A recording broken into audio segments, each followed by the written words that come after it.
माननीय अध्यक्ष,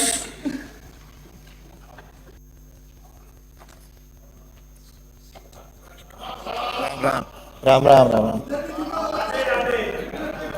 प्रश्नकाल श्री मनोज कुमार। माननीय अध्यक्ष महोदय, प्रश्न संख्या 196। माननीय मंत्री जी। खंड 1 जी नहीं, वर्तमान में ऐसा प्रस्ताव विचाराधीन नहीं है। खंड 2 जी नहीं, ऐसा प्रस्ताव वर्तमान में विचाराधीन नहीं है। और खंड 3 जी नहीं, ऐसा कोई प्रस्ताव वर्तमान में विचाराधीन नहीं है। माननीय अध्यक्ष महोदय, इस विद्युत विभाग में राजस्थान की जनता के साथ भेदभाव का एक रवैया है। माननीय अध्यक्ष महोदय, आपके माध्यम से मंत्री जी से मैं जानना चाहता हूं कि इस राजस्थान में 1,04,00,000 नागरिकों को राजस्थान बिजली बिल माफी योजना के तहत 69,000 लोगों को रजिस्ट्रेशन से लाभ दे रहे हैं। 35 लाख लोग वंचित हैं राजस्थान के। क्या राजस्थान में, इसी राजस्थान प्रदेश में रहने वाले लोग 100 यूनिट एक तरफ 69,000 लोगों को, 69 लाख लोगों को तो आप मुफ्त में बिजली दे रहे हैं, और 35 लाख इस राजस्थान के उन लोगों को जो 100 यूनिट से कम खर्च कर रहे हैं उनको आप दे नहीं रहे हैं। तो यह जन कल्याणकारी सरकार का काम है। तो आप मंत्री महोदय बताएं कि इन 35 लाख लोगों को आप लाभ देना चाहेंगे या इस योजना को बंद करना चाहते हैं? चालू रखना चाहते हैं तो 35 लोगों को लाभ दो, अगर बंद करना चाहते हैं तो यह कहो कि हम बंद करना चाहते हैं। माननीय मंत्री जी।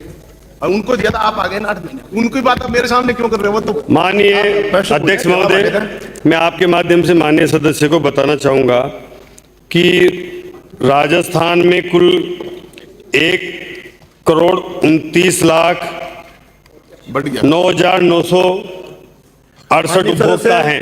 कल भी मैंने कहा था बैठ के बाद, जिनमें से प्रश्नकाल पहला शुरू ही हुआ है। वर्तमान में जिन कुल उपभोक्ताओं को रजिस्ट्रेशन कराने के बाद, जो आधार से जुड़ने के बाद, रजिस्ट्रेशन कराने के बाद 98,23,314 उपभोक्ताओं को लाभ दिया जा रहा है। अनुदान कुल इनमें 5,07,91,00,000 इनको अनुदान दिया जा रहा है।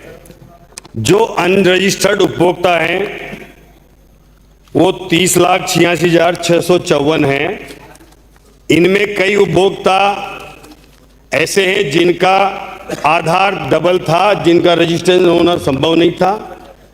कई उपभोक्ता ऐसे हैं जिन्होंने स्वेच्छा से रजिस्ट्रेशन नहीं करवाया।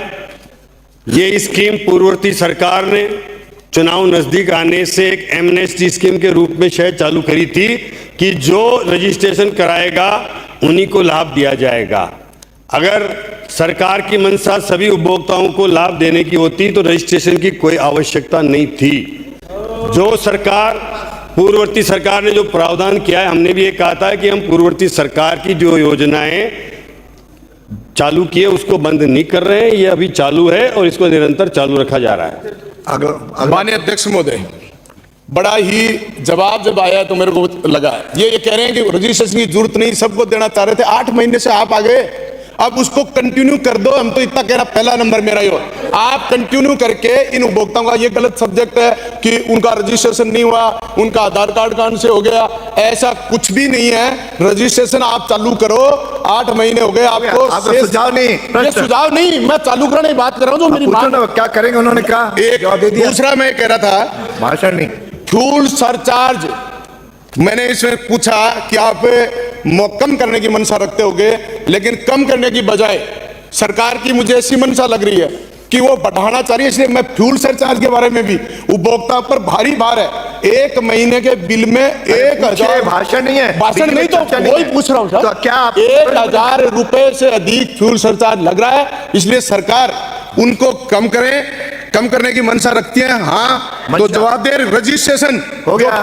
35 लाख उपभोक्ता हैं, उनको आप क्या लाभ देना चाहते हैं या उस योजना को बंद करना चाहते हैं? माननीय सदस्य, प्रश्न 1-2 लाइन में होता है। माननीय अध्यक्ष महोदय, मैं माननीय सदस्य ने जो फ्यूल सरचार्ज के बारे में पूछा है, ऐसे घरेलू उपभोक्ता जिनकी विद्युत खपत उपभोग प्रतिमाह 100 यूनिट से अधिक है और 200 यूनिट तक है, उन उपभोक्ताओं को पहले से ही 100 यूनिट संबंधित विद्युत चार्ज टैरिफ और निःशुल्क दिया जा रहा है। अगले 100 यूनिट तक विद्युत खर्च टैरिफ की राशि जो राशि भुगतान करनी होगी, इसके अतिरिक्त समस्त अन्य शुल्क, स्थायी शुल्क, फ्यूल चार्जेज, सरचार्जेज, विद्युत कर एवं नगरीय कर का व्यय राज्य सरकार द्वारा वहन किया जाएगा। ये जो 200 तक के उपभोक्ता हैं, इन पर भी फ्यूल सरचार्ज राज्य सरकार द्वारा वहन किया जा रहा है। 200 यूनिट से ज़्यादा के जो उपभोक्ता हैं, उन पर फ्यूल सरचार्ज नियमानुसार जो भी हमें उत्पादन की लागत ज़्यादा आती है, संयंत्रों का कोई फ्यूल का जो चार्ज बढ़ता है, वेरिएबल चार्ज बढ़ता है, वो जो आता है उसको नियमानुसार वसूल करने का जो नियामक आयोग का आदेश है, उसके अनुसार वसूल किया जा रहा है। मानिए अध्यक्ष, हो गया, दो हो गए। एक छोटा सा ये पूछेंगे, 2 हो गए, बैठिए, 2 हो गए।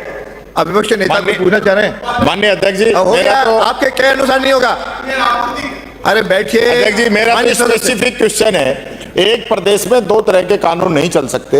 एक कैटेगरी के उपभोक्ताओं को जो छूट मिल रही है, उसी कैटेगरी के कुछ उपभोक्ता जो जिनके आधार में या पुराने समय में कोई टेक्निकल प्रॉब्लम थी, 30 लाख आप बता रहे हैं, उनको लाभ नहीं दे रहे, और अभी जो नया रजिस्ट्रेशन करा रहे हैं उनको लाभ नहीं दे रहे। सेम कैटेगरी है, तो इनको लाभ देना चाहते हो नहीं देना चाहते हो, बस इतनी सी बात पूछनी।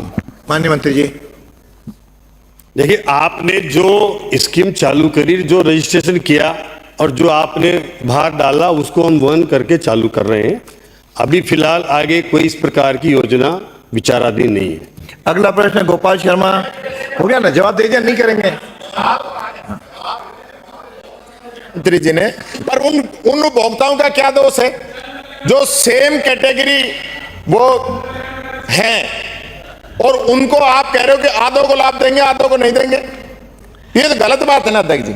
आप डायरेक्शन दो सरकार को कि सेम कैटेगरी के सभी उपभोक्ताओं को बराबर लाभ दें। बैठिए। माननीय अध्यक्ष महोदय, माननीय नेता प्रतिपक्ष जो बार बार सवाल उठा रहे हैं, जब आपकी अगर सभी उपभोक्ताओं को लाभ देने की मंशा थी, तो आपने रजिस्ट्रेशन की प्रक्रिया क्यों चालू करी?